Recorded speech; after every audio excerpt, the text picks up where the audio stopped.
Le Bouddha, le Dharma et la Suprême Assemblée, jusqu'à l'éveil, je prends refuge dans la pratique des accumulations ici, de ma pratique de la générosité. Puisse accomplir l'état de Bouddha pour le bien de tous les êtres. Le Bouddha, le Dharma et la Suprême Assemblée, jusqu'à l'éveil, je prends refuge par les accumulations ici de ma pratique de la générosité, etc. Puisse accomplir l'état de Bouddha pour le bien de tous les êtres. Le Bouddha, le Dharma et la Suprême Assemblée, jusqu'à l'éveil, je prends refuge par les accumulations ici de ma pratique de la générosité, etc. Puisse accomplir l'état de Bouddha pour le bien de tous les êtres. Ye Dharma Hetu Prava Hetum Desham Tathagato Yavada Desham Chayo Niroda Evam Vadi Mahashramana Yeswara Om Ye Dharma Hetu Prabhava Hetum Desham Tathagato Yavadat Desham Chayo Niroda Evam Vadi Mahashramana Yeswara Om Ye Dharma Hetu Prabhava Hetum Desham Tathagato Yavadat Desham Chayo Niroda Evam Vadi Mahashramana Yeswara.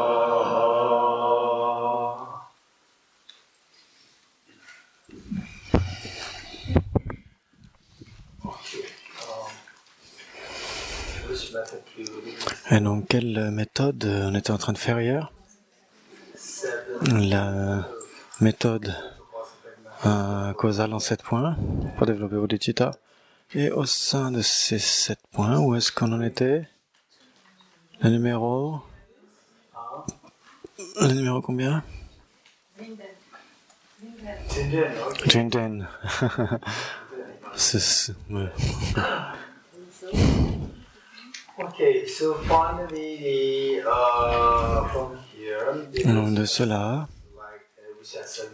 donc nous avons 7 points. Donc l'intensité de votre bodhicitta et le succès dans votre pratique va être déterminé par le second point. Donc, à quel point vous pouvez vous souvenir de la bonté de votre mère, et cela va déterminer le succès qu'on va obtenir dans ces étapes. Ici, gardez à l'esprit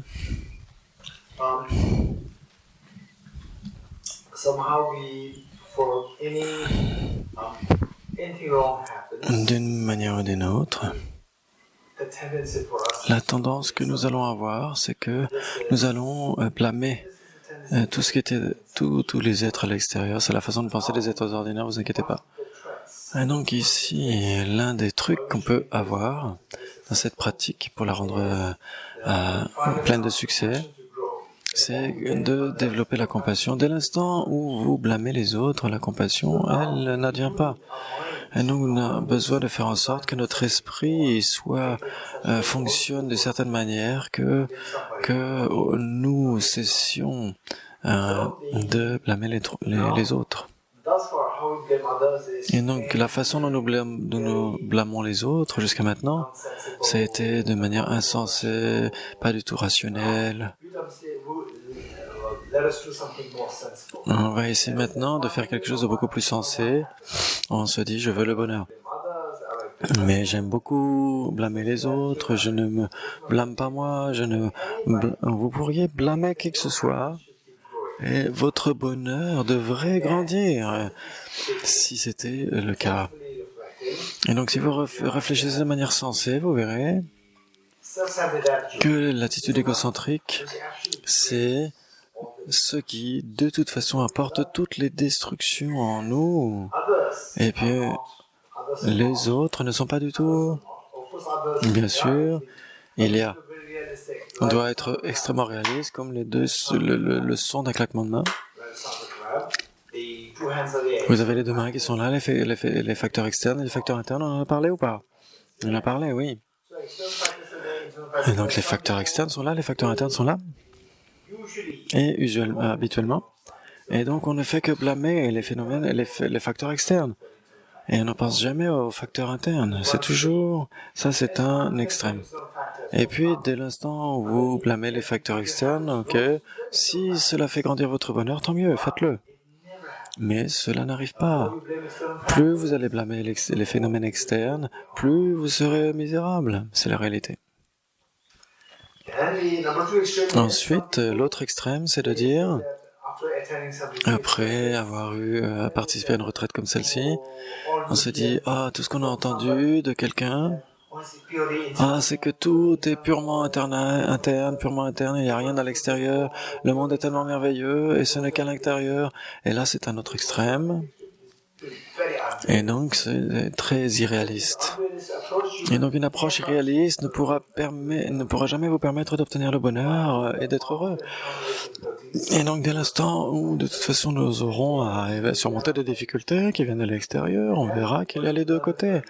Ce qu'on a appris, on peut bien sûr se débarrasser des facteurs internes.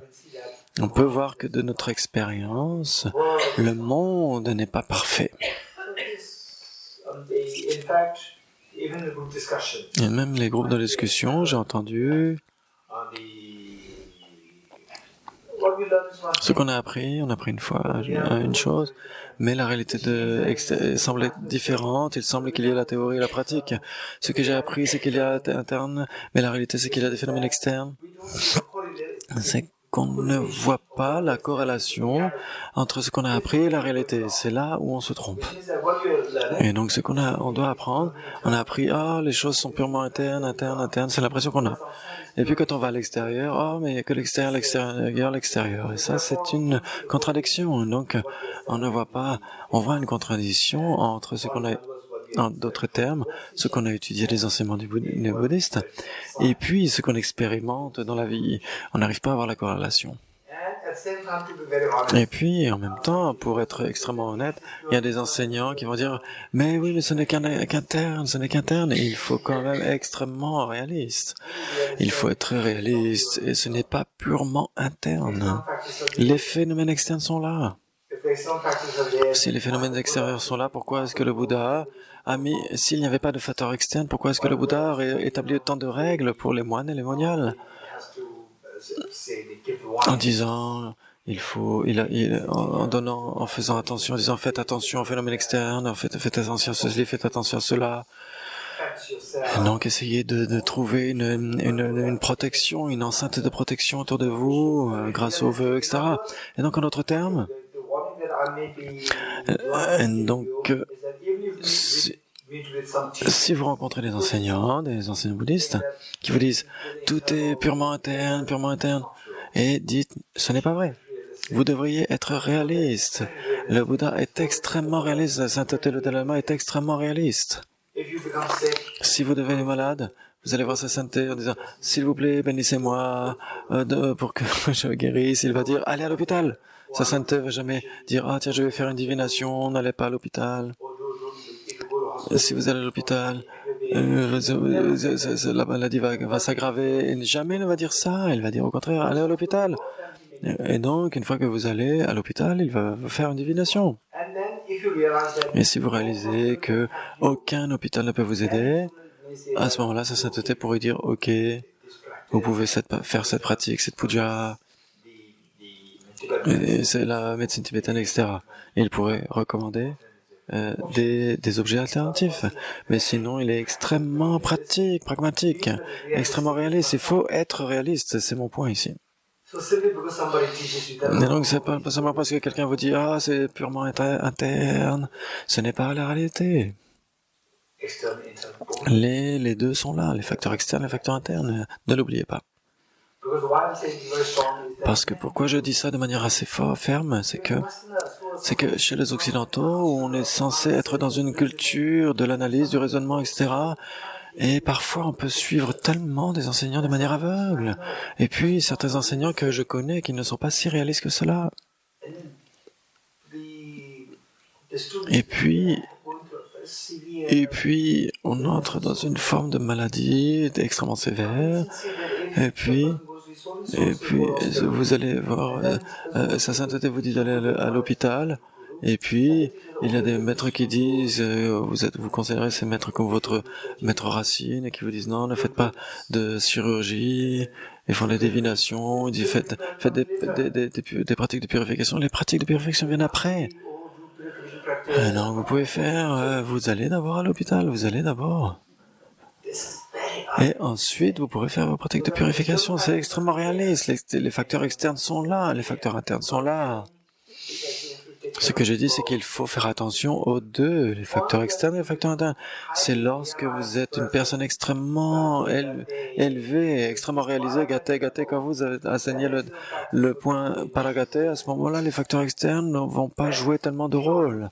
Et là, ce sera purement interne. Les facteurs externes ne pourront pas vous affecter. Quand vous atteindrez l'état de paragaté, le niveau paragaté pour les bodhisattvas, pas pour les shravaka ou les pratika Bouddha. Pour le paragaté, pour les pratika Bouddha et les shravaka, il n'est pas certain qu'ils ne soient plus affectés. Mais pour les bodhisattvas qui atteignent la voie de vision, les facteurs externes ne peuvent plus les affecter. Et donc ce que je dis, c'est que nous sommes tellement addicts au fait de blâmer les facteurs externes. Et si vous voyez votre mari, votre femme, et puis vous n'êtes pas heureux, et vous allez dire, c'est votre mari, c'est votre femme. Vous allez rencontrer vos enfants, vous allez dire, c'est vos enfants. Si vous allez, ce sont les parents, les personnes qui sont à côté, si vous êtes malheureux, c'est à cause d'eux. Donc c'est là où on se trompe.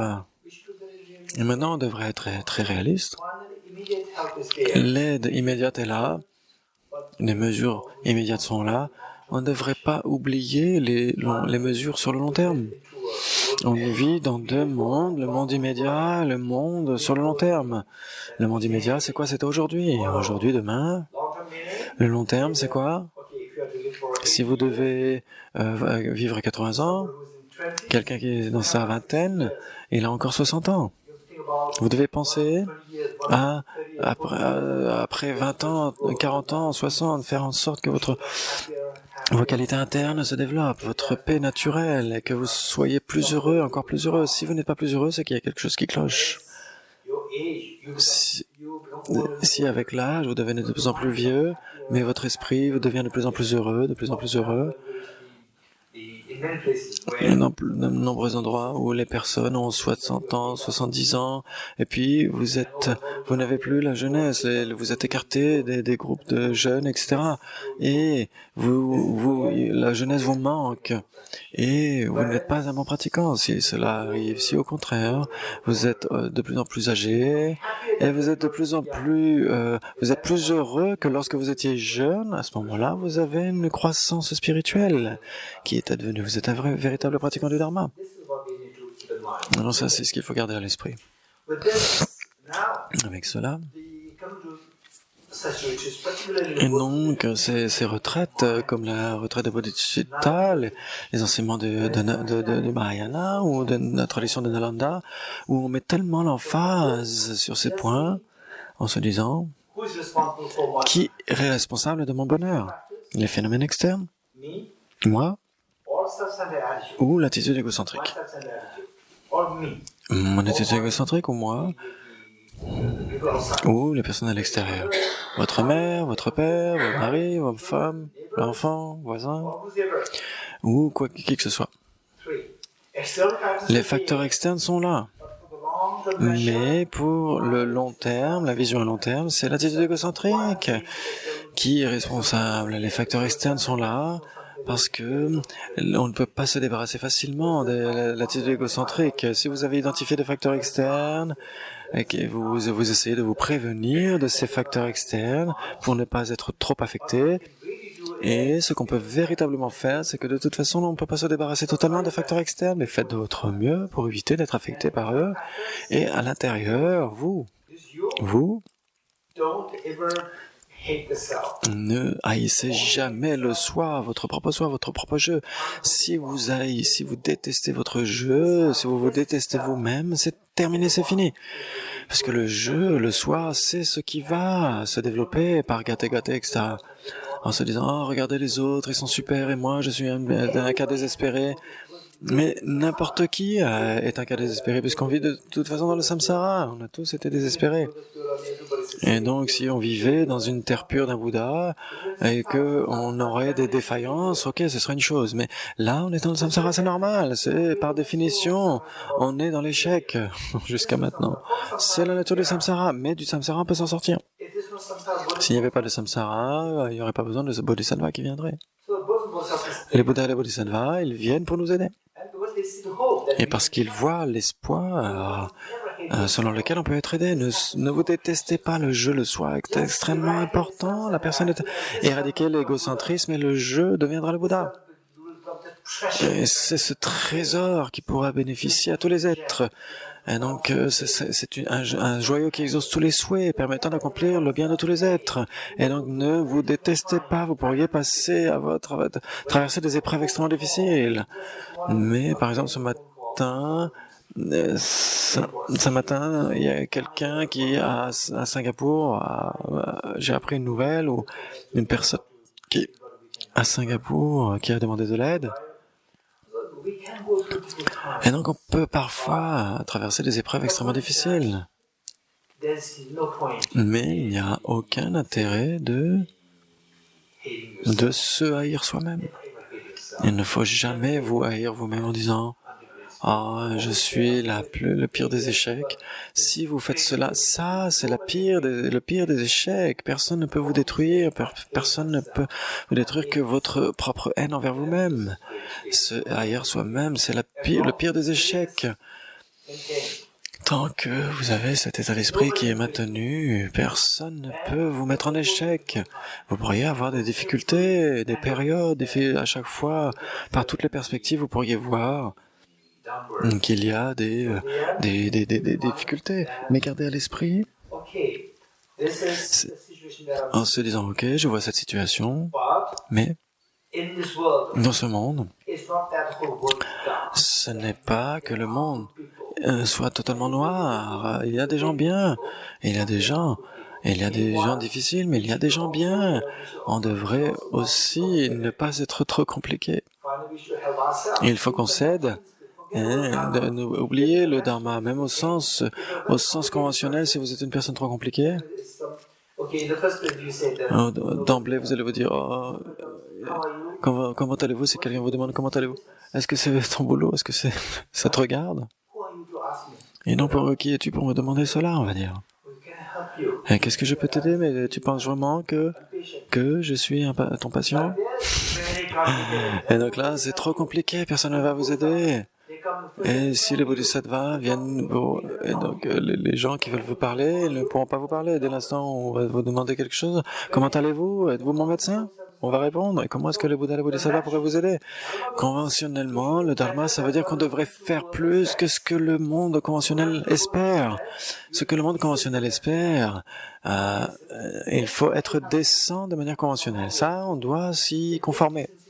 Et si cette décence n'est pas là, à ce moment-là, il est temps pour nous d'aller à l'hôpital psychiatrique. Et donc, il faut avoir cette décence. Mais dès l'instant où on pense au dharma, cela nous donne un bonheur authentique. Et pour cela, Il faut voir que il faut se donner du temps, on n'a pas besoin d'agir avec urgence, enfin de se précipiter. Dès l'instant où on entre dans le dharma, la plupart du temps, les gens ont tendance à se précipiter.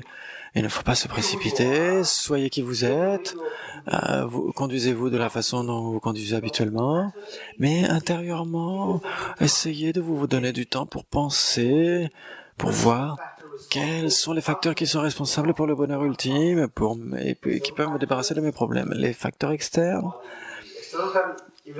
Et si vous dites oui, alors les facteurs externes, je ne peux rien faire pour me débarrasser des facteurs externes qui sont adverses, les conditions adverses. Pensez toujours à ce son des deux mains, ce son d'éclatement issu des deux mains. Les facteurs externes et les facteurs internes sont là. À l'intérieur, c'est vous, moi, je... Ou est-ce que c'est mon égocentrisme? Et moi, non, le jeu. Quand vous êtes très mauvais, le jeu est là. Quand vous êtes très bon, le jeu est là. Et donc le jeu n'est pas bon ni mauvais, il est neutre. Et vous enlevez l'égocentrisme et le jeu devient bon. Et donc le jeu, c'est le joyau qui exauce tous les souhaits, qui peut accomplir le bonheur d'un nombre incalculable d'êtres, comme le prince Siddhartha. Un prince est devenu éveillé il y a 2500 ans. Et même aujourd'hui, combien d'êtres sont inspirés par lui? Sa sainteté, le Dalai Lama, il est inspiré par lui. Et donc, combien de personnes sont inspirées par sa sainteté? Et donc, ça c'est les choses qui arrivent comme cela. Et donc, vous voyez que ce jeu est extrêmement précieux. Ce qui doit être blâmé, c'est l'attitude égocentrique. Essayez de penser de plus en plus rationnellement, encore et encore, et vous verrez que l'égocentrisme, c'est finalement, il est responsable de tous mes problèmes. Essayez d'y réfléchir de plus en plus. Et vous allez voir à l'extérieur, regardez à l'extérieur, qui sont les personnes qui sont les plus heureuses, qui sont les personnes qui sont les plus malheureuses, qui sont les plus heureux, les gens qui sont altruistes ou les gens qui sont égoïstes. Vous allez voir, les personnes qui sont les plus heureuses. Vous prenez la même somme de possessions, la même somme d'amis, la même somme de biens externes, etc. Vous allez voir que les personnes les plus heureuses sont les personnes les moins égoïstes. Les personnes qui sont bonnes. Et donc vous allez voir que dans les deux cas, il y a le jeu, dans les deux cas, il y a les biens extérieurs, etc. Mais dans un cas, il y a l'égocentrisme qui est beaucoup plus fort. Et donc c'est l'attitude égocentrique qui est mon démon. Il faut s'en rendre compte encore et encore. Numéro 2, c'est que ce n'est pas fictif. Ce n'est pas une fiction. Je ne suis pas en train d'exagérer. Le même geste qui vous donne le bonheur ou le malheur, cela dépend de l'égocentrisme, par exemple. Avec l'attitude égocentrique, vous poussez quelqu'un de loin, au loin. Et donc, si vous enlevez l'attitude égocentrique, vous embrassez les gens. Quelqu'un de l'extérieur vous frappe comme ça. Derrière vous frappe comme ça. Vous aimez ça ou pas? Vous appréciez ou pas? Vous êtes assis comme ça, et puis hop, quelqu'un de l'extérieur vous met une tape dans le dos. Et donc, pas au centre circulaire. Là, vous êtes sûr que c'est quelqu'un qui va prendre soin de moi, qui va me rendre heureux, etc. Si c'est à l'arrêt de bus ou au métro, etc., et quelqu'un fait comme ça, qu'est-ce que vous allez penser? Oh, quelqu'un est là.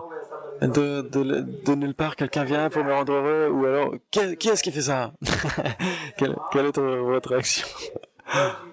Vous allez d'abord regarder la personne. Qui est la personne? Si la personne est un étranger, vous allez dire, mais vous allez être en colère, mais comment est-ce que vous osez me toucher? Et il y a une agitation qui va vous perturber. Est-ce qui va vous perturber? C'est la personne ou vous? Après, vous allez voir cette personne comme votre frère ou votre sœur et qui vous était paresseux de vous depuis 2 ans. Vous aimez tellement cette personne.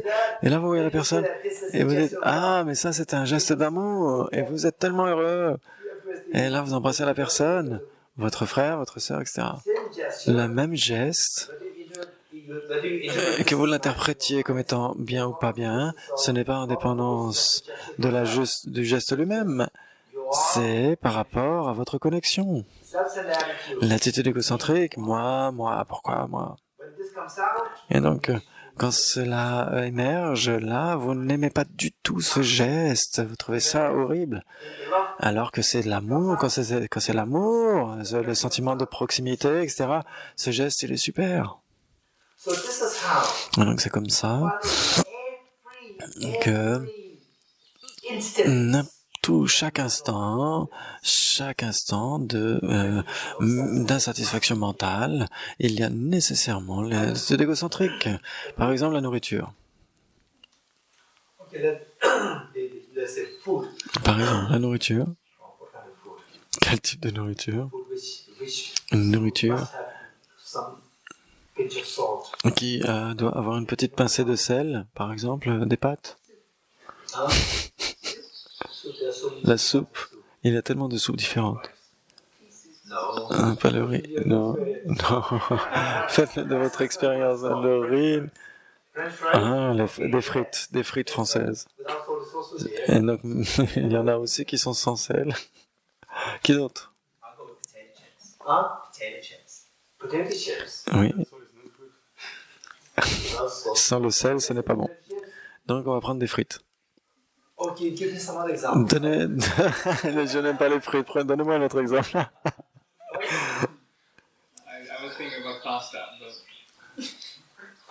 Des pâtes, il doit y avoir du sel. Oui. Ne serait-ce qu'une pincée de sel. On va prendre les pâtes.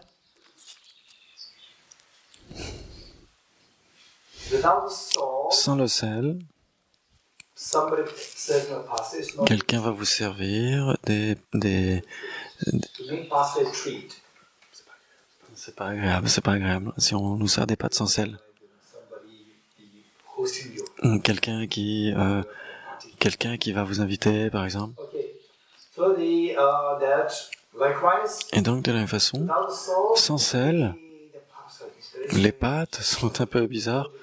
Et donc, c'est censé être mon cadeau d'anniversaire de cette personne, elle n'a pas mis de sel. Et donc, n'importe quelle douleur, n'importe quelle souffrance, c'est depuis la plus minime jusqu'à la plus immense. Pour ressentir la souffrance, il doit y avoir une pincée de sel, ce sel de l'égocentrisme. Sans cette pincée d'égocentrisme, vous n'auriez pas la souffrance. Quelqu'un qui vous touche comme ça de manière mauvaise, si vous n'avez pas l'égocentrisme, vous n'allez pas ressentir la souffrance. Ne l'oubliez pas. C'est ce que n'a pas découvert Charles Darwin, mais ce qu'a découvert le Bouddha. La souffrance, s'il n'y a pas l'égocentrisme, vous ne serez pas agité, vous ne sentirez pas, vous ne ressentirez rien qui soit de l'agonie. L'attitude égocentrique, c'est ce qui attire toutes les souffrances, toute l'agitation, la dépression, l'anxiété, l'angoisse, etc. Si vous êtes capable, encore, c'est une question de pratique. Vous allez continuer encore et encore. Les autres, moi, et l'attitude égocentrique. De ces trois, en effet, les autres sont responsables, je suis responsable, les autres sont responsables, et l'égocentrisme est responsable. Des trois, le pire, c'est l'égocentrisme, c'est le pire. Et ce jeu peut finalement atteindre l'éveil, peut devenir un Bouddha. Et les autres aussi peuvent devenir des Bouddhas. Mais l'attitude égocentrique ne pourra devenir un Bouddha. C'est ce qui nous attire toutes nos souffrances, tous nos malheurs. Si on se débarrasse de l'égocentrisme, quels que soient les facteurs externes, même s'ils sont extrêmement puissants, il n'y aura pas de souffrance avec cette confiance-là. Dès l'instant où il y a quelque chose de mauvais qui vous arrive, d'une souffrance, et donc le blâme doit de toute façon être retourné sur l'égocentrisme, croyez-le ou non. Quand le blâme va vers l'extérieur, les personnes extérieures, et donc Même si vous ressentez la souffrance, dès l'instant où vous blâmez l'égocentrisme, votre peine diminue. C'est extrêmement étrange. Et lorsque vous blâmez l'extérieur, les personnes à l'extérieur, votre souffrance plus l'agitation. Et elle s'ajoute à l'agitation s'ajoute à la peine. L'égocentrisme. Oubliez l'agitation, il y a de plus en plus d'agitation. Même la peine se disparaît, il y a encore moins d'agitation. Et vous ressentez une sensation plaisante. Parce que ce blâme attaque l'égocentrisme. Quand l'égocentrisme est attaqué, il est affaibli, la peine n'est pas là. Et ça, c'est incroyable. La psychologie, cette psychologie fondée, la psychologie fondée sur celle de Charles Darwin ne trouvera pas cela. Seulement les enseignements de Bouddha pourront l'établir. Et donc, ce que je dis, c'est que c'est si important, si vous voulez vraiment pratiquer le Dharma, tout ce que vous devriez faire, parmi les offrandes, toutes les pratiques que vous allez faire, les prosternations, le nombre de prosternations, etc. Finalement, toutes ces pratiques devraient être des facteurs qui vous permettraient de blâmer l'attitude égocentrique. Dès qu'il y a des difficultés, si cela n'advient pas, c'est qu'il y a quelque chose qui ne va pas, il y a quelque chose qui cloche. Ne l'oubliez pas. Quelles que soient les pratiques que vous fassiez, n'importe quelle pratique. Par exemple, ne serait-ce qu'être une personne ordonnée, et puis demeurer être une personne qui a les Vedoposaka, ou les 8 préceptes Mahayanis, etc. Quoi que vous fassiez, et puis vous allez, toutes les vertus que vous allez effectuer, s'il n'y a rien qui puisse retourner le blâme sur l'égocentrisme dès qu'il y a des difficultés, si cela n'advient pas, c'est qu'il y a quelque chose qui ne va pas.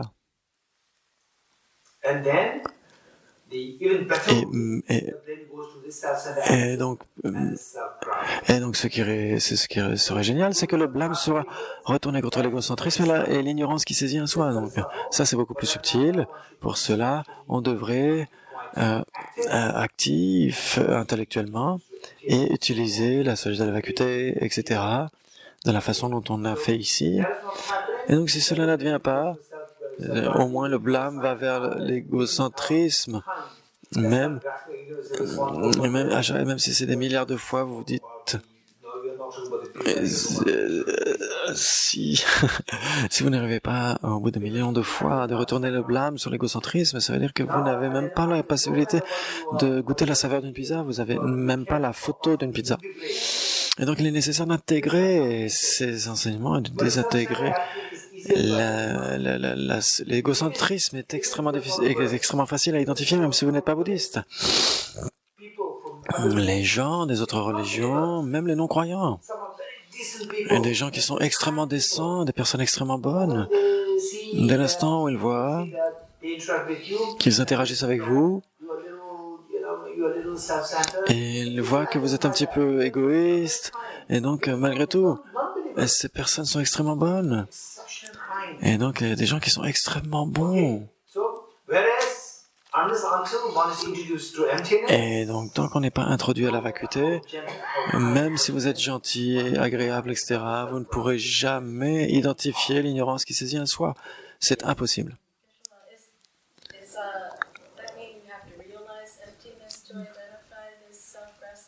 Cela veut dire qu'il faut réaliser la vacuité pour identifier l'ignorance qui saisit un soi. Et donc, il y a différentes façons d'identifier la saisie ignorante. Par exemple, on peut identifier la fleur. Et donc, on identifie la fleur, qu'on ait plus de 20 ans, moins de 20 ans, etc. Mais qu'est-ce qui va faire la différence? Quand on aura 40 ans, on va mettre des lunettes. À plus de 40 ans, on mettra des lunettes. À plus de 30 ans, c'est pas nécessaire. Et pour nous qui avons plus de 40 ans, on va mettre des lunettes et on va voir clairement que ce qu'un enfant de 10 ans va voir clairement sans avoir besoin de mettre des lunettes. Donc les trois identifient, mais la façon dont on l'identifie, c'est en dépendance de la clarté. Ceux qui ont réalisé la vacuité peuvent identifier la saisie du soi beaucoup plus clairement, alors que ceux qui n'ont pas réalisé la vacuité peuvent, en étudiant la vacuité, peuvent en identifier certaines formes.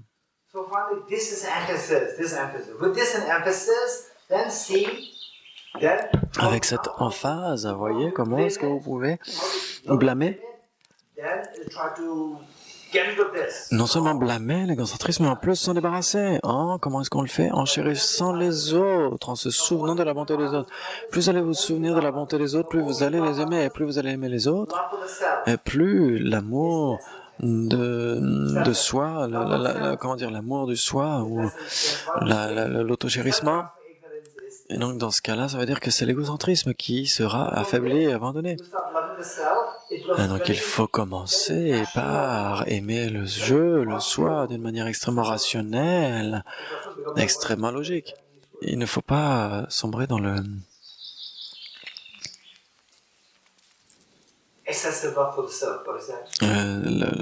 comment on appelle ça, l'amour excessif pour le soi, narcissisme, le narcissisme. Il ne faut pas être un narcissiste. Et il faut être plus réaliste. Le narcissisme va disparaître. Vous serez beaucoup plus réaliste. Et vous verrez que ce jeu est si précieux. Ce jeu est si précieux, et donc c'est pourquoi l'attitude égocentrique doit être éliminée. Et les autres sont si précieux. Et pour cela, nous devons nous souvenir de leur bonté. Jinjen, le second point, Jinjen, se souvenir de la bonté. Le second point, c'est le point pivot qui détermine comment votre pratique de la bodhisattva sera couronnée de succès ou non. Et donc toute expérience, ou tout le matériel que vous auriez pu lire, quand vous avez vu des films, vous avez lu, vous avez vu, vous avez expérimenté, apportez tout cela dans votre méditation. Et Jinjen, pensez à la bonté des autres, ressentez l'amour, ressentez-vous proche des autres. Quand cela advient, votre esprit est en train de s'exercer, à s'écouler vers les autres. Croyez-le ou non, dès l'instant où votre esprit commence, même à ce moment-là, dès l'instant où vous commencez à vous tourner vers les autres, en utilisant des exemples, ce que vous avez vu, lu, entendu, dès l'instant où vous apportez ça dans votre réflexion, votre esprit commence à s'orienter vers les autres. À ce moment-là, vous voyez à quel point l'esprit est à l'aise. C'est tellement magnifique. Alors que si cette expérience, vous pourriez la faire durer toute la journée, vous allez vous sentir tellement complet. C'est quelque chose que vous n'avez jamais expérimenté par le passé. C'est si précieux. Et j'aimerais partager une anecdote que j'ai vue. Quel est mon hobby préféré? Quel est mon hobby préféré? C'est juste regarder les mères avec leurs enfants interagir.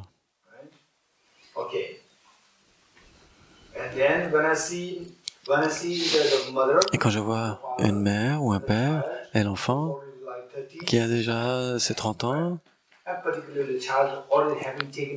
et surtout quand l'enfant a pris le rôle, a repris le boulot de ses parents, etc. Et là, ma perception est différente. J'observe, a repris l'affaire des parents, par exemple, quand l'enfant ou la fille on n'a même pas besoin de parler de respect pour les jeunes, pour les jeunes enfants, parce qu'ils sont extrêmement dépendants. Et donc ça va surpasser, l'amour va surpasser le respect.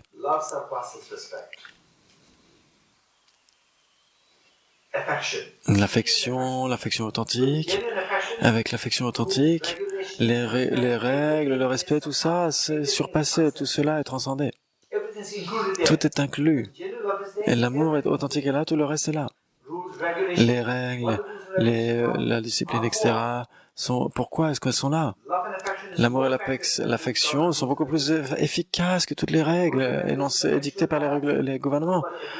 Quand l'amour est là, personne ne va abuser qui que ce soit. Personne ne va voler les autres, employer la corruption, personne ne serait impliqué dans les problèmes, les difficultés. Avec l'amour et l'affection, tout adviendrait de manière tellement efficace. Parfois, avec les règles, on pourrait détourner les lois, etc., contourner les lois. C'est-à-dire qu'on pourrait essayer de contourner les lois, alors qu'avec l'amour et l'affection, c'est beaucoup plus efficace que les règles et les lois, etc. L'amour et l'affection transcendent le respect.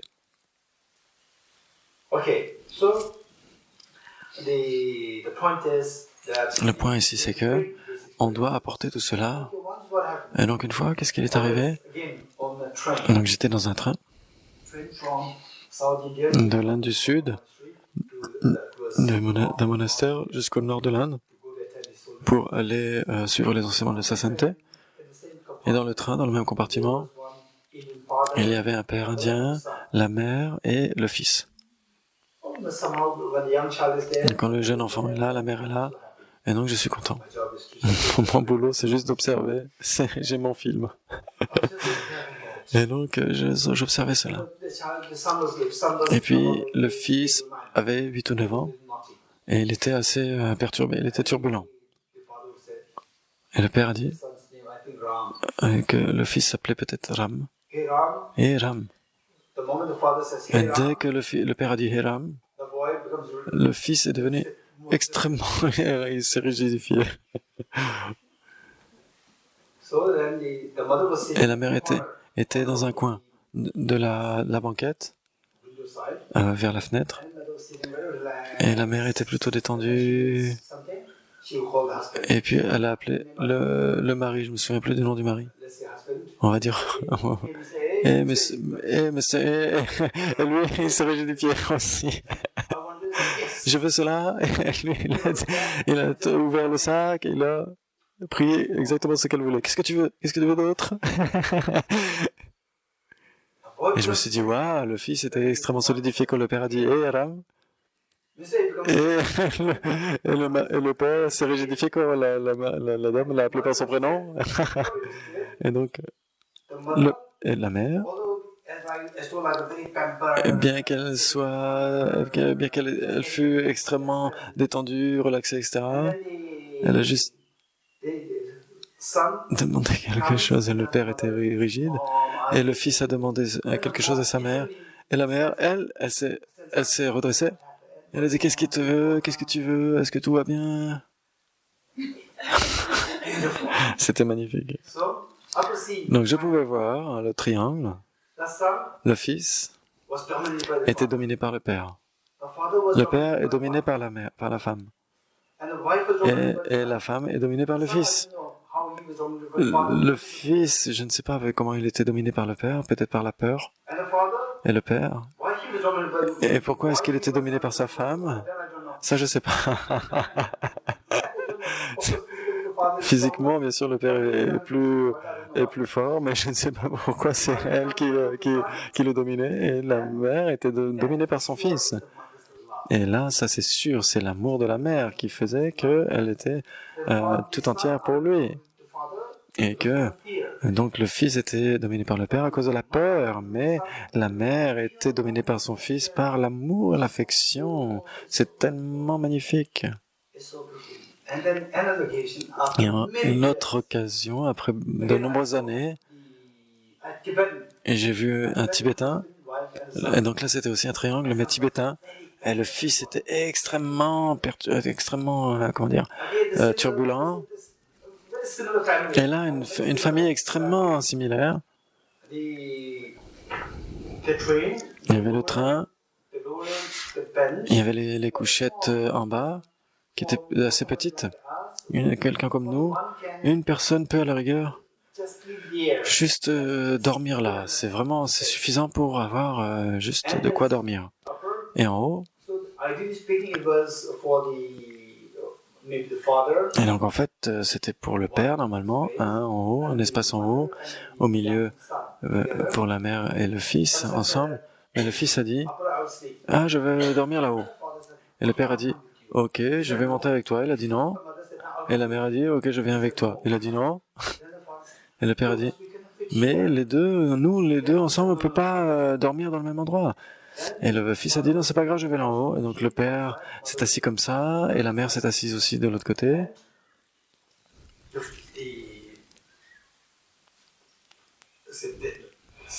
Et le fils, toutes les plaintes qu'il avait, il s'adressait toujours à sa mère. Et donc, quand il parlait de manière très impolie, donc le père s'appelait Sonam, ça je m'en souviens. Le fils, je m'en souviens pas. Et donc, il n'était pas aussi rude que l'autre dans notre famille. Et il disait, non, ne fais pas comme ça. Et le fils restait silencieux. Mais si la mère disait quoi que ce soit, jusqu'à ce qu'il soit satisfait, il continuait à se plaindre. Et la mère, je pouvais voir, l'esprit de la mère était tellement toujours sur son fils. Et donc, elle était toujours assise d'un côté, et elle pensait toujours à son fils. Quel médicament il doit prendre? Est-ce qu'il a faim? J'étais fasciné de voir, parce que de temps en temps, le père, Sonam, et il disait, mais il a besoin de médicaments. Elle disait, dès qu'elle s'adressait à son mari, c'était pour demander les médicaments pour son fils, etc. Et lui, il ne savait pas où étaient les médicaments. Et donc, lui, il était assis, et c'était pas comme l'Indien. Donc il a pris dans la valise, et elle savait exactement où étaient les médicaments. Lui, il savait pas dans la valise. Elle savait que c'était juste en ouvrant la fermeture éclair, et juste en plongeant la main, elle pouvait le trouver. Elle était extrêmement particulière. Donc, par rapport à son fils, elle savait exactement quand donner, quoi donner. Son esprit était uniquement consacré à son fils.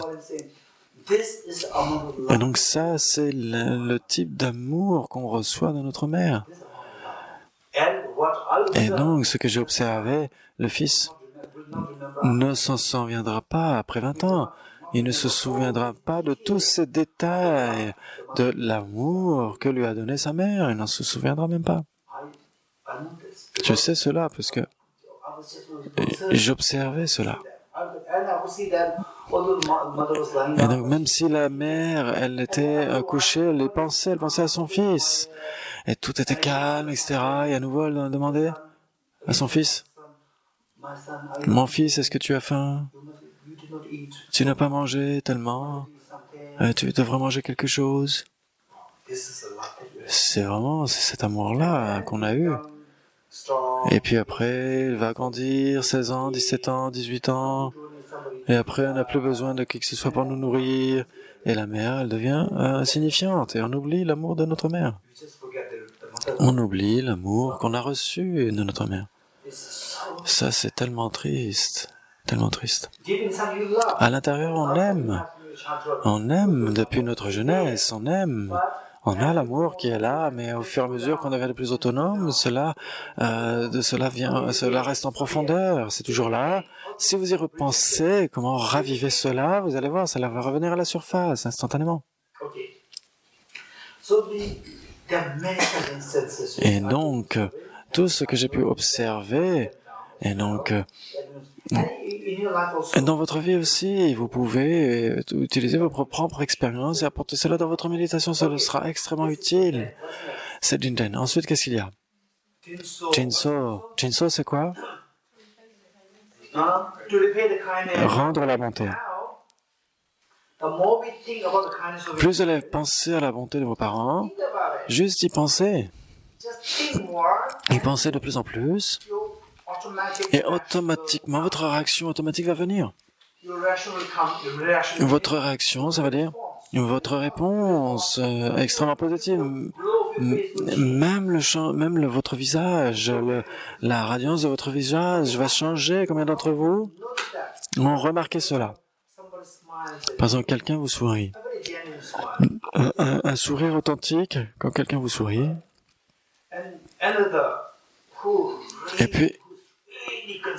Et puis quelqu'un qui est extrêmement concerné par vous et qui vous sourit. Est-ce que vous voyez la différence?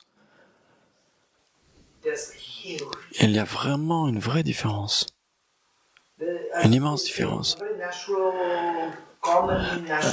Un sourire naturel, ordinaire, c'est un sourire authentique qui vous donne un sentiment extrêmement plaisant, mais un sourire avec une véritable préoccupation pour vous, ça pourrait vous faire pleurer.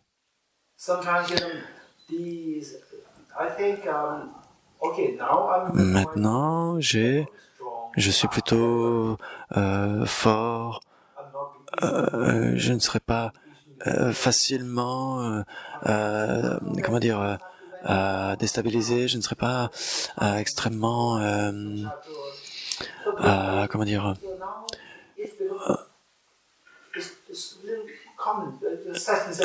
donc dans certaines circonstances, parfois on pourrait être extrêmement émotionnel, on pourrait être extrêmement sensible, je ne suis pas comme ça, mais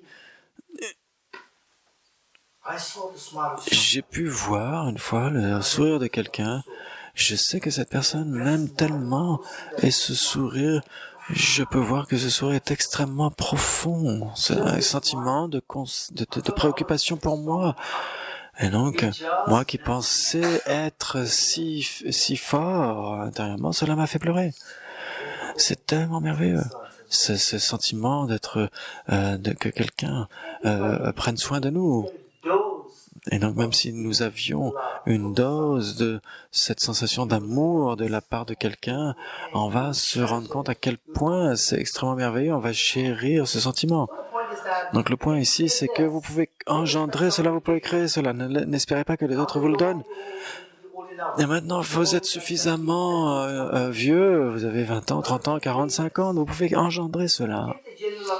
Donnez de l'amour, souvenez-vous de la bonté des parents, des êtres ordinaires, des êtres neutres, des personnes difficiles, etc. Essayez d'y penser encore et encore. Essayez de voir à quel point l'attitude égocentrique était tellement destructrice. Et essayer de voir que le blâme ultime est toujours dirigé vers l'égocentrisme.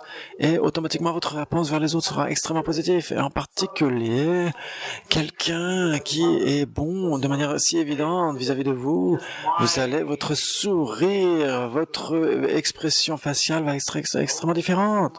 Au moment où vous allez voir votre mère, la mère va voir votre visage, elle va juste... Le sentiment, avant quand vous étiez jeune, gentil, vous étiez jeune, joli, gentil, tendre, etc., 4, 5, 6, elle vous voyait, il y avait la joie qui venait. Maintenant, donc là, bien sûr, vous êtes toujours joli. Il y a des gens qui pourraient dire, oh, je suis toujours aussi joli. Ce n'est pas que vous n'êtes plus aussi mignon qu'un jeune chiot. Vous n'êtes plus aussi mignon qu'un enfant de 4 ans, 3, 4 ans, etc. On a envie de toucher un jeune chiot, etc. Mais personne n'a envie de vous toucher.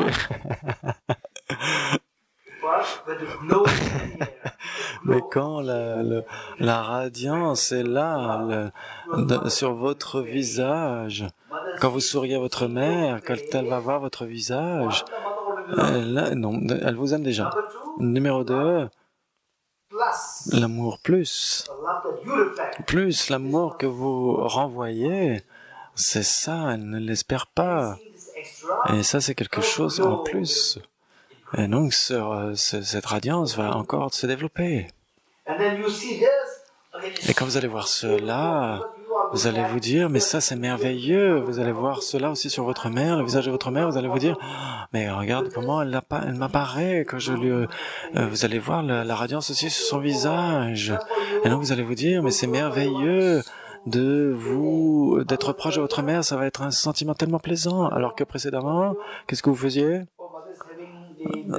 Ma mère, elle a mis le petit déjeuner sur la table et moi je vais aller manger sur le canapé. Et si elle vient sur le sofa, vous allez venir à table.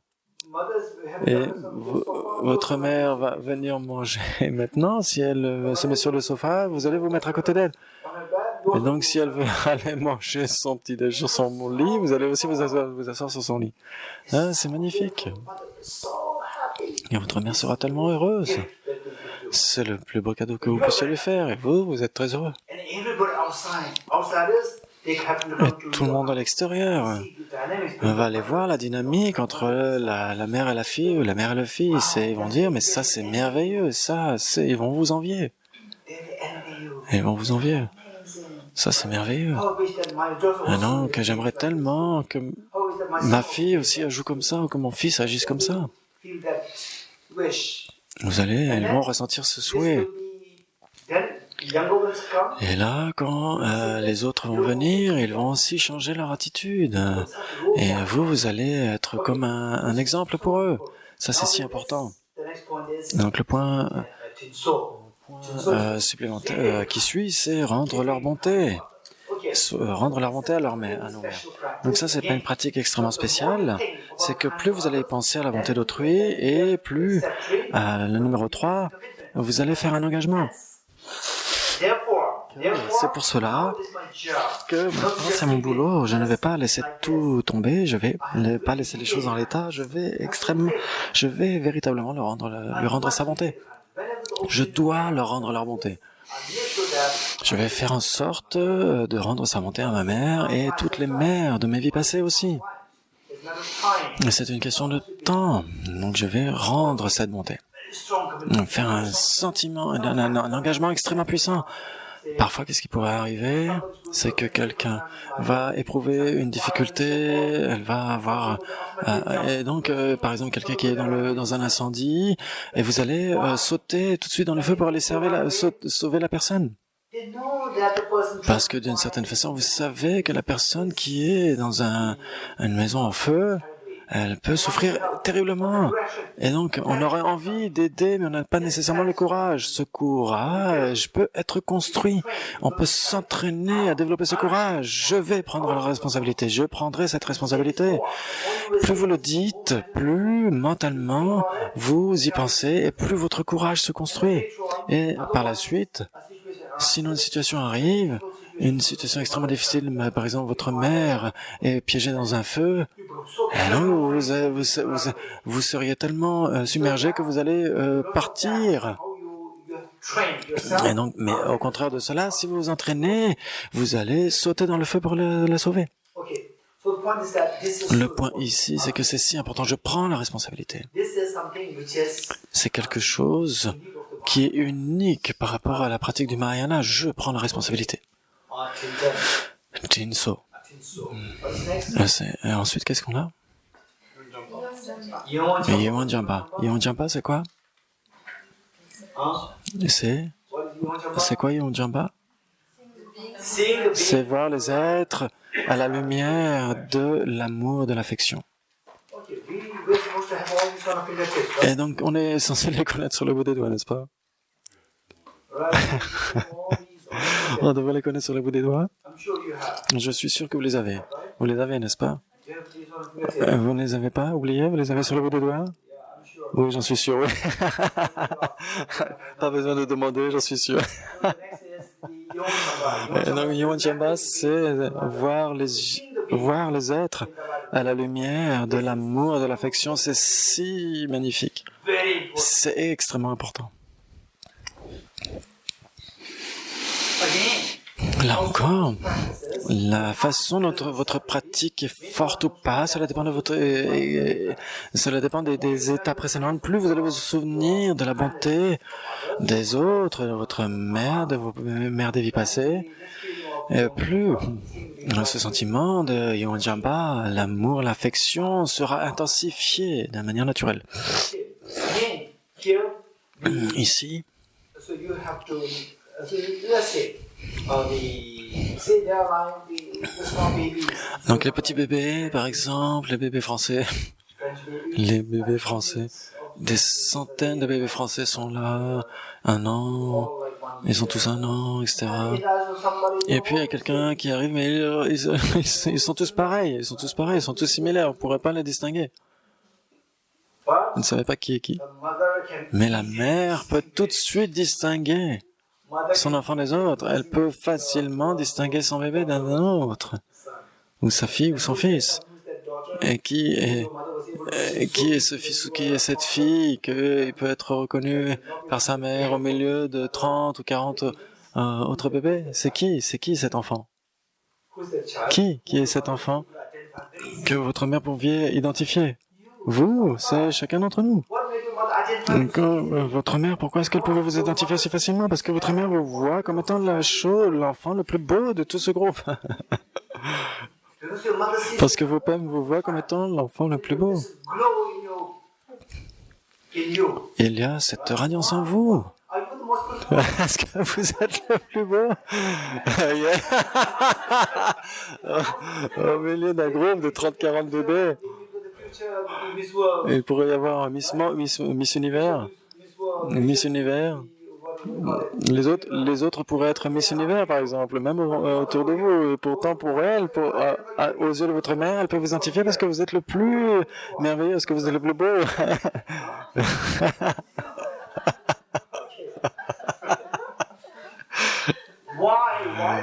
Pourquoi est-ce que la mère vous voit comme étant extrêmement différent? Elle vous voit parce qu'elle vous voit à la lumière d'une grande affection, grâce à l'amour. C'est l'amour qu'on a reçu de nos parents. Ne l'oublions pas. Plus on va y réfléchir, plus vous allez avoir envie d'embrasser votre mère, votre père. Pensez à cela.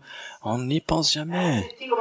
Et quand on y pense, et donc c'est comme ça que fonctionne l'esprit humain. Notre esprit va être beaucoup plus attendre, affectueux, etc. On a tous cette capacité. Donc, ça, c'est la retraite Bodhicitta numéro 17 ou 18, celle-ci. Et la toute première en 2011.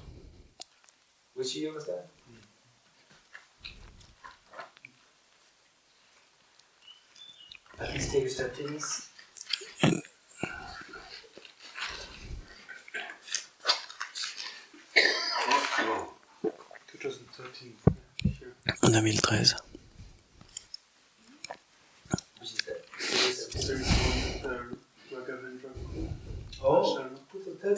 2013. La toute première retraite Bodhicitta, donc ça doit être la 17 cette année. Et donc quand j'enseignais cette étape, voir les êtres à la lumière de la grande affection, il y avait une personne de Mumbai qui m'a dit « Oh, Geshe-la, est-ce que je peux vous interrompre ?» Et j'ai dit « Oui. » Ok. Et il a dit « En fait, il y a un dicton qui dit dans ce monde,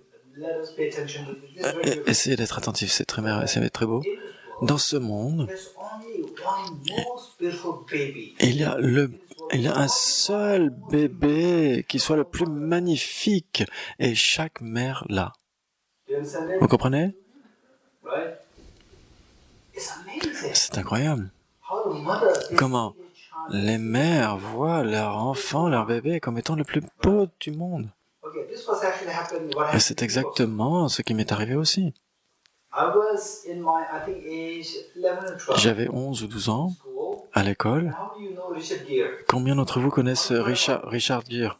Vous avez entendu parler de lui? Richard Gere. Qui n'a jamais entendu parler de Richard Gere? Richard Gere. Et qui n'en a jamais entendu parler? Jeanne? Ah, ok. Ouais, tu connais le nom, ça c'est bon. Tu en as entendu parler. Je ne t'ai pas demandé qui l'a vu. C'était pas ma question. Ma question c'est qui en a déjà entendu parler. Ça veut dire entendu le nom. Tu as entendu son nom, très bien. Il n'y a aucune fille qui n'en ait jamais entendu parler. Isabelle, tu as entendu ce nom? Oui. Et j'étais tellement naïf quand j'étais à l'école. J'étais un jeune écolier, en 12 ans, à l'école.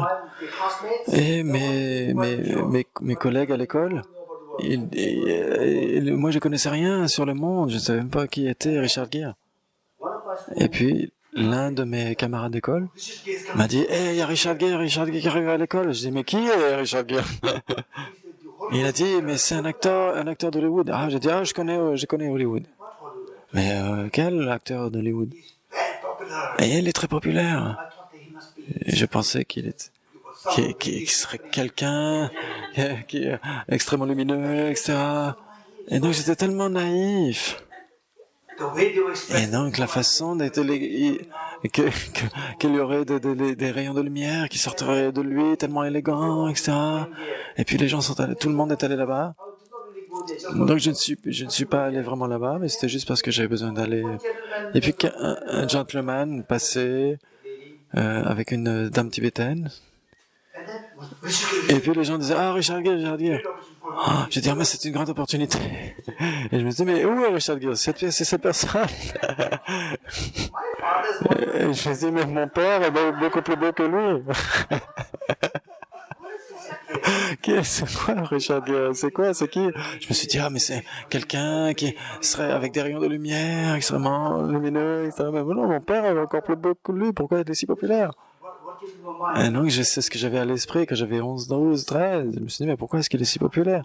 Mon père est beaucoup plus beau. Et quand je vois mon père,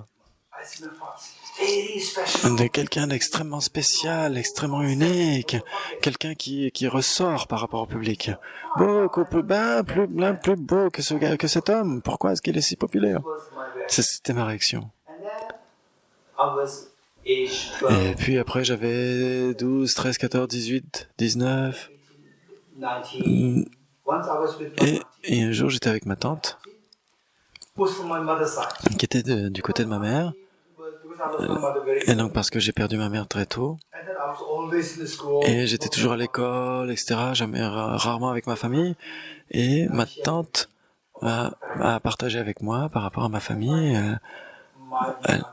Elle m'a dit, tu as ton père, et ton père, et donc ils sont 7 dans la fratrie. Et donc ça, je le savais déjà. Et elle m'a dit, parmi les 7, c'était le moins beau. C'était le plus moche. Et ça, je ne pouvais même pas croire ce qu'elle m'a dit. Les gens disent, Richard Gere est magnifique, etc. Moi, je voyais mon père beaucoup plus beau que Richard Gere. Et de la fratrie de 7 enfants, elle disait qu'il était le plus moche. Et je ne comprenais pas ce qu'elle disait, je n'arrivais pas à entendre. Et un jour, j'ai étudié les pratiques de Bodhisattva. C'est quoi cette étape-là qu'on est en train de voir? C'est quoi? C'est le numéro 4. Et quand on arrive au numéro 4, et là j'ai compris qu'en effet, je voyais mon père à la lumière d'une grande affection.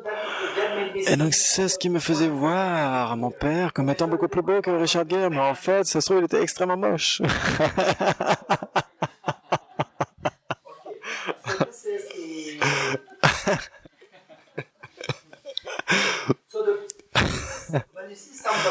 Donc, quand on voit quelqu'un avec à la lumière d'une grande affection, au moment où vous voyez cette personne, toutes les émotions perturbatrices automatiquement se dissolvent. Vous voyez quelqu'un à la lumière d'une affection, d'une grande affection, toutes les pensées mauvaises, les pensées perturbées, s'apaisent. Mais aussi encore, ce n'est pas une pratique en tant que telle séparée, Mais ce qu'on devrait faire, c'est aussi de se souvenir de penser à la bonté des êtres. Et souvenez-vous de la bonté des êtres. Et en regardant les êtres, vous voyez qu'ils ont une radiance spécifique. Vous allez voir que cette personne va être, beaucoup plus lumineuse, va avoir une aura particulière. Et donc ça, c'est Yeon Jamba, c'est voir les êtres à la lumière de la grande affection, l'amour et l'affection. Maintenant, c'est Nyingje, la compassion. Si ce bébé que vous voyez comme étant extrêmement beau, extrêmement spécial, même si le bébé... Même si c'est le bébé le plus moche, mais à vos yeux, ça va être le bébé le plus beau.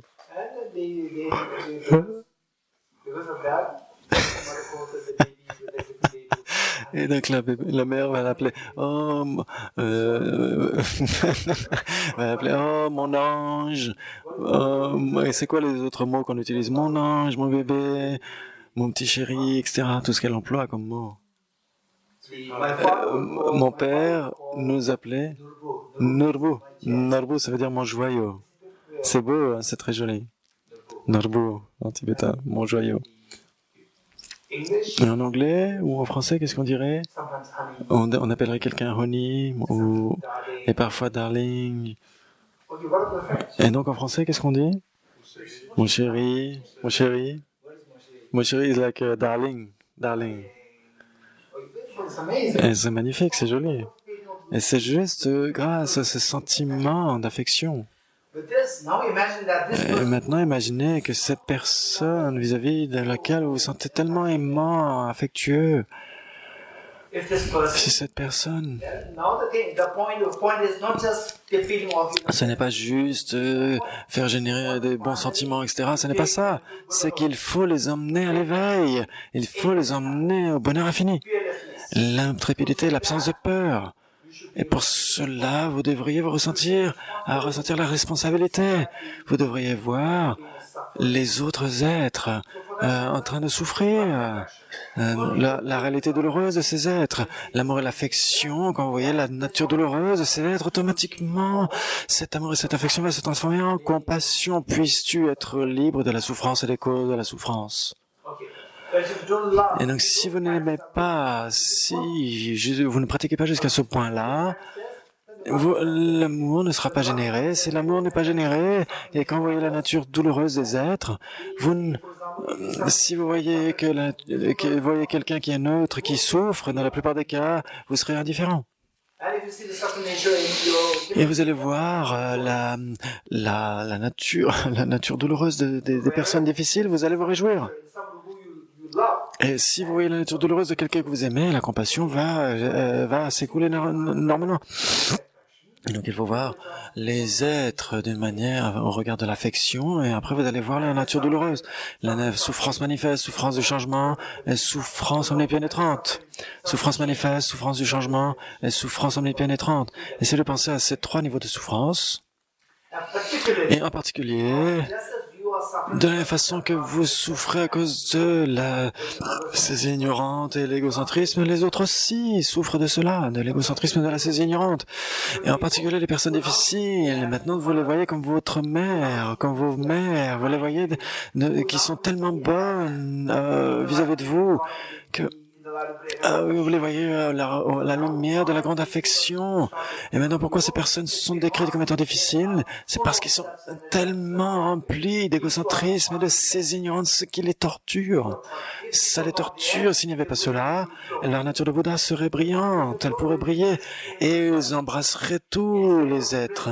Et au lieu d'embrasser tous les êtres, et de les rendre, et d'être infiniment heureux, ils souffrent terriblement à cause de l'ignorance qui saisit un soi, à cause de l'égocentrisme. C'est pourquoi on les décrit comme étant des personnes difficiles. Et donc on devrait être exceptionnellement compatissant à leur égard. De la même façon qu'une mère qui a deux enfants, l'enfant âgé, l'enfant plus aîné, l'enfant plus jeune. et le cadet. Et donc on a l'aîné et le cadet. Souvent l'aîné est très incompétent et le cadet est exceptionnellement compétent. Et le plus jeune, il brille à l'école, et tout le monde aime l'enfant, et l'aîné est complètement ignoré par tout le monde. Et il est totalement perturbé par les autres, et les autres ne sont pas contents de lui. Et la mère va exprimer, ressentir et exprimer ces deux choses. Ressentir, c'est à l'intérieur, exprimer, c'est à l'extérieur. Des deux enfants, la mère va exprimer plus d'amour vis-à-vis de qui? Du cadet qui est extrêmement compétent et que tout le monde aime, ou par rapport à l'aîné qui n'est aimé par personne? Le plus jeune ou l'aîné? Le cadet ou l'aîné? L'aîné? Oui, l'aîné. Parce que la mère aime les deux. Et le plus jeune, la mère, elle n'a pas besoin de s'inquiéter pour lui, puisque tout le monde l'aime. Tout va bien pour lui. Elle est extrêmement compétente, tellement éloquente, de très bonnes études, et tout le monde l'aime. Et l'aîné, personne ne l'aime. Et tout le monde le déteste, parce qu'il se conduit mal, parce qu'il n'a pas de bonnes études, et il n'a pas de discipline, il se comporte pas bien. Et la mère, elle est beaucoup plus défensive, elle le défend, elle va le défendre. Et donc là, vous êtes en position de la mère avec l'enfant extrêmement compétent, et puis les personnes difficiles, de la même façon que vous avez les aînés qui ont tellement de problèmes, qui créent des problèmes et tous les autres le détestent, et vous allez vouloir défendre les personnes difficiles. Si cela arrive, vous êtes dans un monde extrêmement heureux. Votre vie va être pleine de lumière, parce que maintenant, pour les personnes que vous aimez, les autres les aiment, etc., tout va bien. Les personnes neutres, pour ressentir de l'affection vis-à-vis des autres, vous brillez envers ces personnes. Et les personnes difficiles, vous allez ressentir un amour exceptionnel vis-à-vis de ces personnes. Dans le monde, vous n'avez personne que vous n'aimez pas. Il n'y a personne que vous n'aimiez pas. Votre amour va rayonner vers tout le monde. C'est le moment le plus heureux de notre existence. Vous n'avez plus d'ennemis. Plus les autres sont difficiles, plus vous allez les aimer. Plus votre enfant sera difficile, plus vous allez l'aimer. Vous allez voir que les autres ne l'aiment pas. Et elle va souffrir. Et si je ne suis pas là pour lui ou elle, mais qui va être là pour en prendre soin? Et donc la mère va ressentir un amour exceptionnel vis-à-vis de cet enfant. C'est ce qu'on appelle la grande compassion. Et donc il faut réfléchir maintenant après ce point. Il y a l'amour intense a été construit, maintenant la compassion n'est pas encore.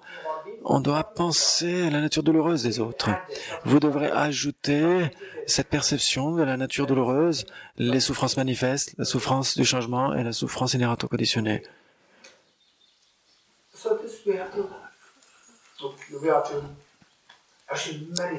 Et ça, on doit méditer, on doit réfléchir. Si on n'y réfléchit pas à ces points, ça n'a aucun intérêt. Qu'est-ce qu'il y a ensuite? L'altruisme. Jusqu'à maintenant, la grande compassion, c'est puissent tous les êtres être libérés de la souffrance et des causes de la souffrance. Ça, c'est la grande compassion. Et l'amour bienveillant, c'est implicite. L'amour bienveillant, c'est implicite. Ce n'est pas nécessairement que l'amour bienveillant ne serait pas là, il est implicite. Quand il a la grande compassion qui est générée, essayez de percevoir le bonheur, d'orienter votre esprit vers le bonheur. Votre grande compassion sera l'amour bienveillant. Si vous pensez au bonheur, ce sera, puissiez-vous être associé au bonheur et aux causes du bonheur, ça c'est l'amour bienveillant. Et la grande compassion, c'est explicitement indiqué ici, et l'amour bienveillant, c'est implicitement indiqué ici. Donc ensuite, on a l'altruisme. Si vous voyez que quelqu'un qui souffre, et vous êtes là,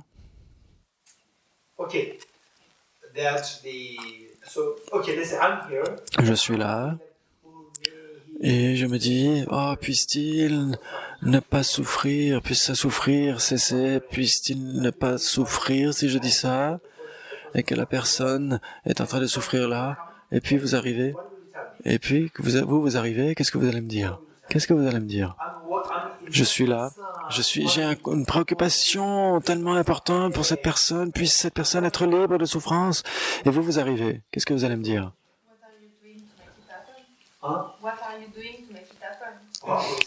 Non, ça c'est très strict. C'est ton style, c'est le style français. Don't worry, Aminadi. Ne t'inquiète pas. Et Sophie dit, mais pourquoi est-ce que tu ne fais pas quelque chose?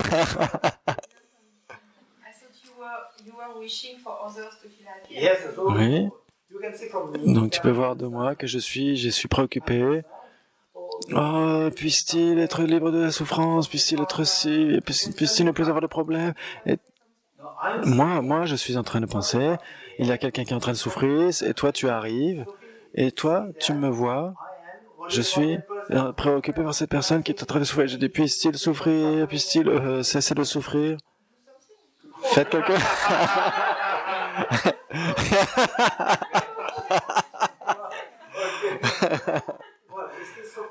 Ça, c'est le style de Sophie ou c'est le style français? Ça, c'est le style de Sophie. Faites quelque chose. Ma question, c'est quoi? C'est ton style à toi? C'est ton style? Ce n'est pas le style français, c'est le style Sophie. Qui d'autre? C'est Sophie, mais faites quelque chose.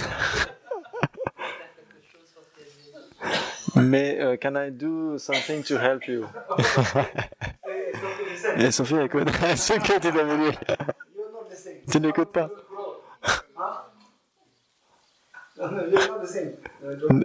Dominique? Puis-je faire quelque chose pour t'aider? Faites quelque chose. Oh, désolé. Oh, désolé. Si quelqu'un arrive. Qu'est-ce que je peux faire quelque chose pour vous aider? Et donc Dominique me dit de faire quelque chose en fait, mais elle me le dit d'une manière. Qu'est-ce que je peux faire pour vous aider à faire en sorte que la personne soit transcende sa souffrance? C'est une autre façon de le dire. Et donc qui va le faire? C'est ça la question. Qui va le faire? Pour être direct, qui va le faire? Ne dites pas qui, faites-le. Qui va le faire? Qui va le faire?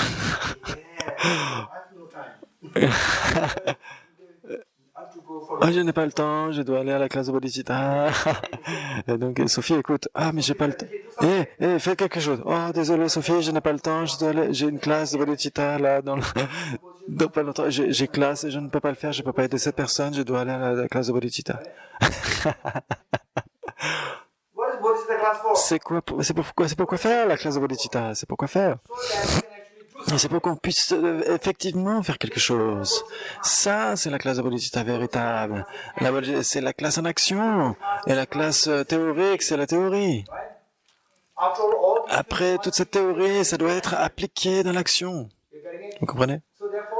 Et donc c'est pourquoi c'est tellement faux de mon côté de dire « Ah, la personne souffre et moi je dois aller en classe pour la Bodhicitta et sacrifier le bonheur de la personne qui est en face de moi. » C'est totalement erroné. Qui va le faire? C'est la question. Oui, en effet, j'ai classe dans 10 minutes. Qu'est-ce que je dois faire? Ah oui, je dois aller marcher pour faire de l'exercice. La personne est en train de souffrir et vous allez faire votre exercice. Vous allez marcher. Et donc, dans ce cas-là, la Bodhicitta est tellement loin. L'autre personne est c'est sur le point de mourir, et vous dites, mais je n'ai pas le temps, je suis désolé, je dois faire mon exercice, mon jogging. C'est tellement faux. Après, ça dépend des individus. Ça dépend c'est vos droits humains. Mais le point ici, c'est que si vous voulez véritablement être bon vis-à-vis de vous-même, vous voulez obtenir le bonheur infini, l'exercice, ça va vous rendre un petit peu heureux. Vous serez un petit peu heureux, mais cet acte va vous donner un bonheur infini. L'aide que vous allez apporter à l'autre va vous emmener vers le bonheur infini. Qu'est-ce que vous allez choisir, le bonheur infini ou un bonheur extrêmement temporaire? Qu'est-ce que vous allez choisir? La personne sage va choisir le bonheur infini. Qui va le faire? Oui, c'est une bonne question. Je vais le faire. Je vais le faire. Je vais prendre la responsabilité que cette personne soit libre de la souffrance et des causes de la souffrance. Je vais prendre cette responsabilité. Encore, l'altruisme.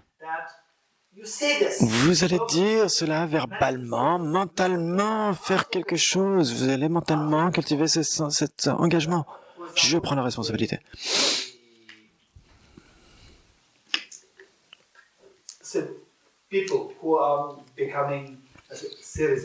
Les gens qui deviennent qui obtiennent, comment dire, ils deviennent, comment dire, ils doivent, quand ils sont des jurés, oui, quand les gens sont citoyens, ils doivent être des jurés, en fait. À un moment donné, ils sont appelés pour être jurés.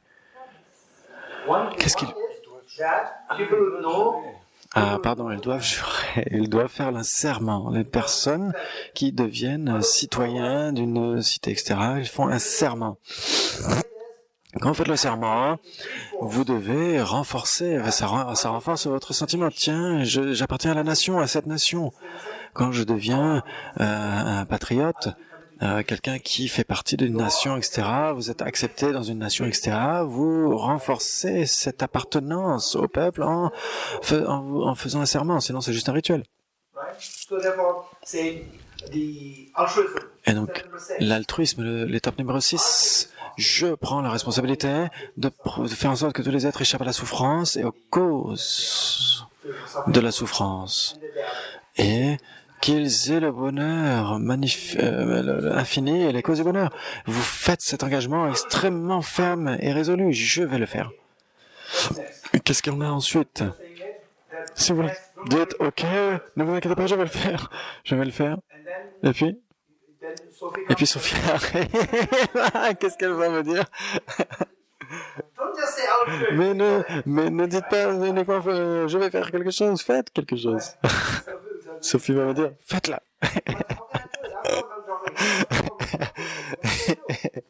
Mais je n'ai pas la capacité de le faire, je ne peux pas. Qu'est-ce que je dois faire? La question, comment je peux faire cela? Vous dites d'abord, puissiez-vous être libre de la souffrance? Qui va prendre la responsabilité? Ça, c'est la question. Avec cette question, la compassion. Avec la compassion, la question survient.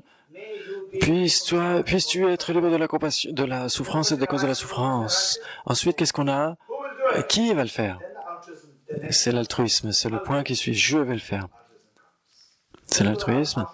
Après l'altruisme, OK, je vais le faire, je vais prendre la responsabilité. Mais l'autre question, c'est comment est-ce que je pourrais le faire? Ça va vous emmener à bodhicitta. Comment est-ce que je vais le faire? Ah oui, tiens, mais c'est une bonne question.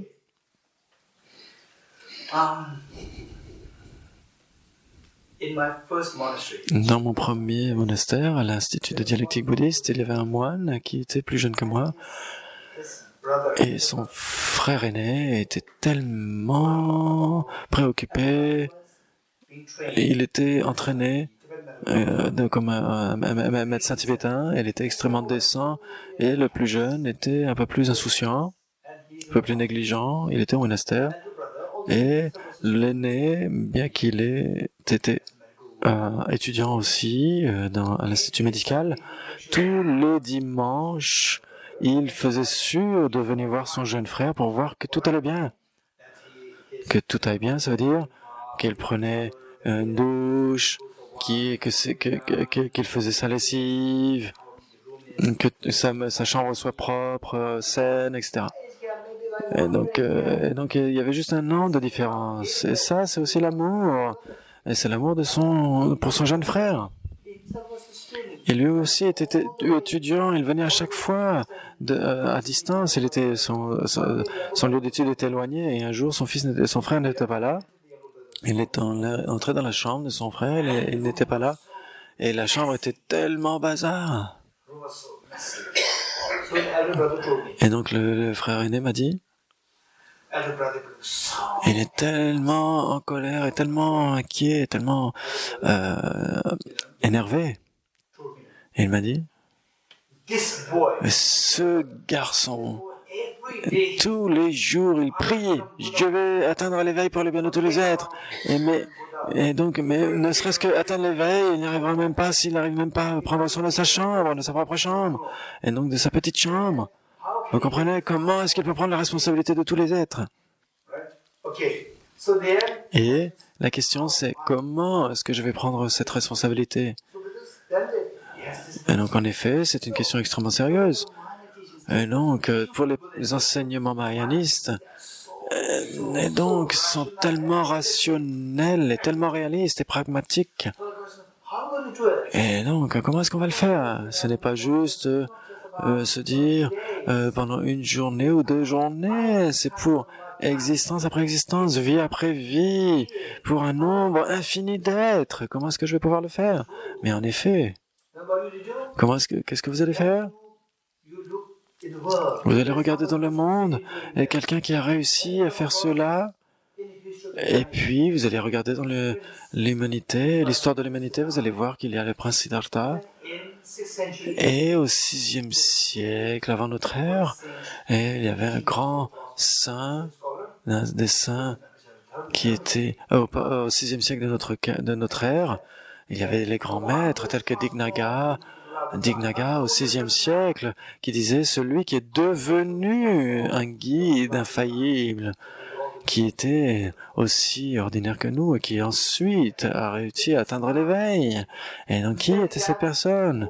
C'est le prince Siddhartha, c'est une grande inspiration. Moi aussi, je veux devenir une autorité valide. Moi aussi, je veux me transformer en un guide infaillible. Je ne peux pas le faire maintenant, mais je peux me transformer. Je peux atteindre un état où je serai capable d'amener tous les êtres au bonheur infini.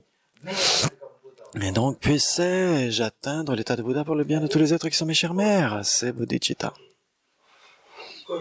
On va s'arrêter ici.